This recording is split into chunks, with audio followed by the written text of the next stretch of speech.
High, this is Susmita Saha. Welcome to my daily vlog. আমি আবারও চলে এসেছি তোমাদের সাথে নতুন একটা ব্লগ নিয়ে। রিসেন্টলি আমরা তিনজনে মিলে চলে গেছিলাম কোচবিহারে, আমি, বুনু আর মা। আমি গেছিলাম বারোবিশা থেকে, আর মা আর বুনু এসেছিল আমাদের বাড়ি মানে গোসাইহাট থেকে। দু জায়গা থেকে কোচবিহারের ডিস্টেন্সটা সেম, কোচবিহারটা মাঝখানে পড়ে, তাই জন্য দু জায়গা থেকে কোচবিহারে আসতে কোনো অসুবিধাই হয় না। তো সেদিন প্রচণ্ড রোদ ছিল, প্রচণ্ড গরমও পড়েছিল। আমাদের কিছু টুকটাক কাজ ছিল, সেগুলো কমপ্লিট করে আমরা ভাবছিলাম যে কোথায় ঘুরতে যাওয়া যায়, রাজবাড়ি যাব না মদনমোহন বাড়ি যাব। ভাবতে ভাবতে হঠাৎই রাস্তায় দেখি এই মোমোর দোকানটা। এই নেপালি আন্টিটা মোমো বিক্রি করছে, দত্ত জুয়েলার্সের কিছুটা পাশেই এই দোকানটা। তো দেখি মনে হলো যে মোমোটা ভীষণই টেস্টি হবে, তাই দেরি না করে মোমোটা আগে খেয়ে নিলাম। বুনু বলছিল পরে খাই, বিকেলের দিকে ঘুরে এসে যাওয়ার সময় খাবো। আমি বললাম যে ভিড় পড়েছে পরে আর মোমো পাওয়া যাবে না, তাই জন্য আগে মোমোটা খেয়েই নিলাম। মার বাইরের খাওয়া নিষেধ, তাই জন্য মা মোমো ঠমো আর কিছুই খায়নি। মা একটু আখের রস খেয়ে নিল, আর মা সঙ্গে করে খাবার নিয়ে এসেছে। আমরা ভাবতে ভাবতে চলে এলাম মদনমোহন বাড়িতে। অনেক দিন পর আমি মদনমোহন বাড়িতে এলাম। এবার রাসমেলাতেও ঘুরতে যাওয়া হয়নি, আর মদনমোহন বাড়িতেও যাওয়া হয়নি।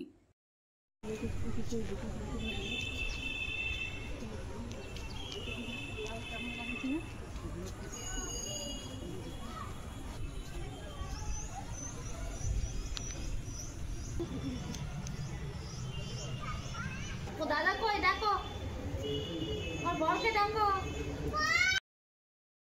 মন্দিরে তখনও পুজো হচ্ছিল, আর সেদিন একটা অন্নপ্রাশনও হচ্ছিল মদনমোহন বাড়িতে। চারিপাশটা কি সুন্দর তাই না, সবুজে ভরা, সবুজ ঘাস, ঠাকুর মন্দির, শান্ত পরিবেশ। মনটাই যেন ভালো হয়ে যায়, মনটাই শান্ত হয়ে যায়। মাকে বললাম তুমি খেয়ে নাও, আমরা এদিকে আছি। মা ওদিকে খাচ্ছিল, আর আমরা এদিকে একটু ঘুরে দেখছিলাম আর কিছু ফটো তুলছিলাম। দূরে ফটো তুলবো না।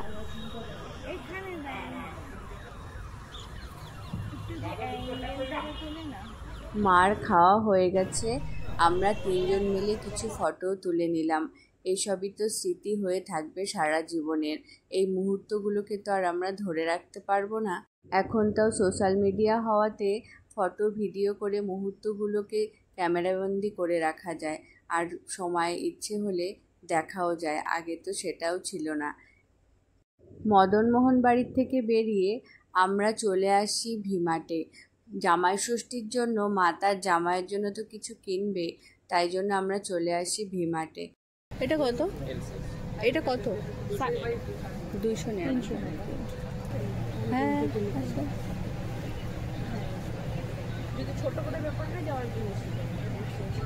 ভিমার্টে এখন খুব ভালো ভালো কালেকশন এসছে।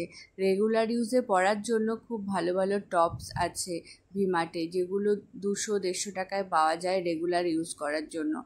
এছাড়াও এবার নতুন দেখলাম যে কসমেটিক্সও ঢুকিয়েছে, নেল পালিশ, লিপস্টিক, আরও যে মেকআপের জিনিসগুলো আছে সেগুলো ভিমার্টে নতুন তুলেছে। তো আমি কয়েকটা টপ ট্রাই করছিলাম, টপগুলো দেখে ভাল লাগছিল, কিন্তু পরে আমাকে একদমই ভালো লাগছিল না। বেশ সুন্দর সুন্দর টপ ছিল, আর এমনকি রেগুলার ইউজের জন্য খুব ভালো ভালো টপ ছিল, কিন্তু আমাকে পরে একটাও ভালো লাগছিল না। তো তাই জন্য আর নেওয়া হয়নি, শুধু জ্যোতির জন্য একটা শার্ট নিয়েছিল মা। সারাদিনের ঘোরাঘুরি ভালোই হলো, এখন বাড়ি যাওয়ার পালা। দুজনকে দুদিক দিয়ে যেতে হবে, ইচ্ছে করলেও আমি মার সাথে যেতে পারবো না, এটাই হয় মেয়েদের সাথে বিয়ের পরে। যাই হোক, ভিডিওটা এখানেই শেষ করছি, দেখা হচ্ছে পরে কোনো